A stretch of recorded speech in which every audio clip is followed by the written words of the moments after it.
Hi, this is Mr. Warsh again. This is the fourth chemistry screencast. This is the last slide that you saw in the third. We're going to talk today about the chemistry of water.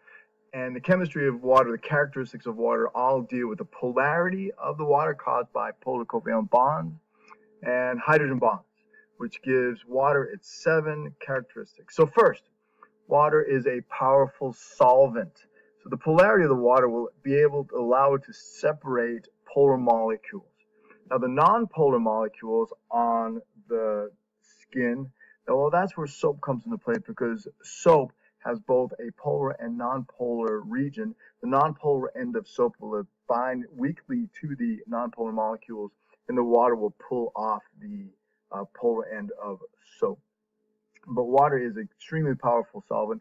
It will break down all polar molecules. Now, the second one, this might seem kind of silly, but water is wet. And you might be asking yourself, well, that's no problem. But what do you mean wet? I mean, I would ask you to define wet. And wet would mean that water would stick to you and that water molecules would stick to other water molecules. So if water didn't stick to you, it wouldn't be wet. You wouldn't be wet.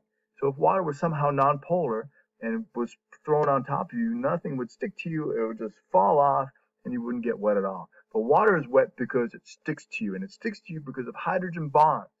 Now, this property of water sticking to you is called adhesion. That's when water is attracted to other molecules because of the hydrogen bonds due to the polarity. Cohesion is the attraction of other water molecules to each other via hydrogen bonds. These hydrogen bonds are really important. So this allows us, this adhesion cohesion gives us the property of capillary action. You know how you stick a paper towel in water and the water runs up the paper towel? That is capillary action. The water molecules stick to the molecules in the paper towel and sticks to themselves and will be able to climb up the paper. This also gives us the meniscus, as you'd learn about in chemistry class, or hopefully biology class. If you take a look here, you notice the meniscus comes down here.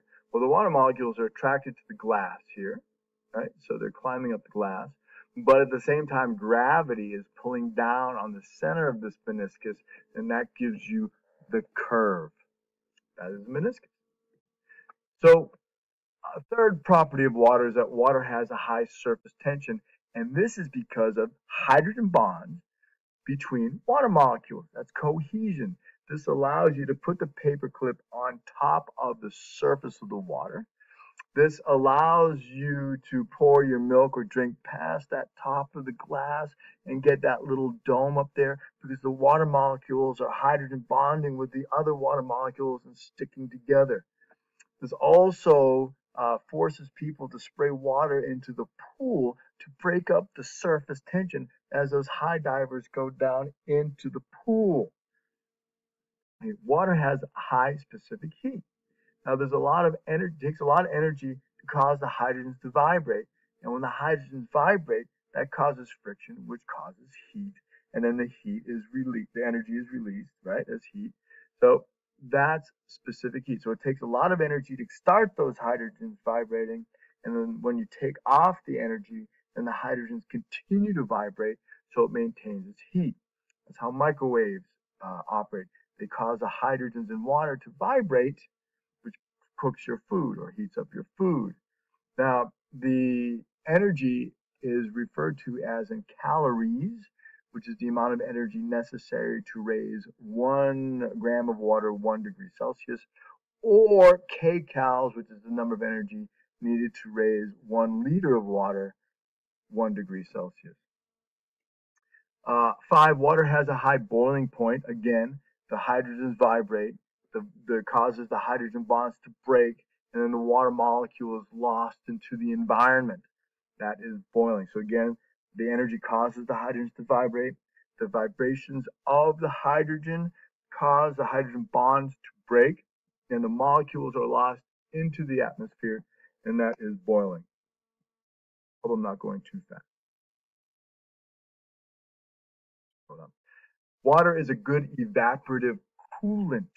And when we think of that, we think of sweat, right? So something gets hot, water's on top of it, the energy causes the hydrogen to vibrate. As the hydrogens vibrate, the hydrogen bonds break, the water molecule is lost into the atmosphere. As the water molecule is lost into the atmosphere, it pulls the energy with it, and you cool down.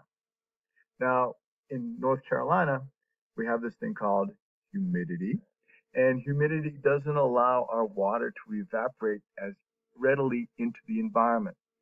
So when we get hot, we sweat, the water covers our skin, it absorbs the heat, the hydrogens vibrate, the hydrogen bonds break, but it can't get into the atmosphere, so it holds that heat next to your body. So you get hotter, so you sweat more. And that absorbs the heat, but is not allowed to evaporate, so it's held next to your body. So you get even hotter. That's called positive feedback loop, which is very dangerous in nature.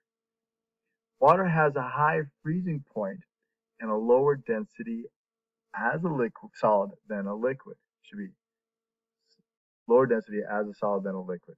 So that's why ice floats, because it has a lower density as a solid than a liquid. So water freezes at 0 degrees Celsius. I think we know that.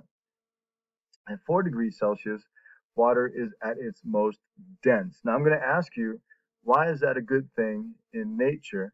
And the answer is that the dense water at the top, so if you have a pond, get a picture of a pond, the top layer is exposed to cold environment, hits 4 degrees Celsius, and that as it hits 4 degrees Celsius, it sinks to the very bottom because it's the most dense. The next layer moves up, it hits 4 degrees Celsius, that sinks to the bottom. So we have a churning of the water, a recycling of the water. The oxygen on the top surface is brought to the bottom. Okay, so the pond or the lake is reoxygenated.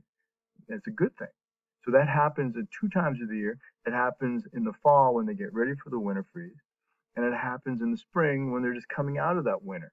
So the ponds and lakes are reoxygenated by this characteristic of water. Okay?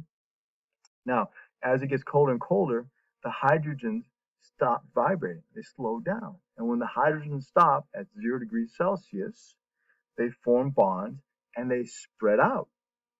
And as they spread out, it's about a 10% loss of density. That's why water spreads as it freezes, the formation of these bonds, because the hydrogens stop vibrating at 0 degrees Celsius. So those are the 7 characteristics of water. If you have any questions, you can please ask me tomorrow, or you can look up in your book, or you can even listen to this presentation all over again.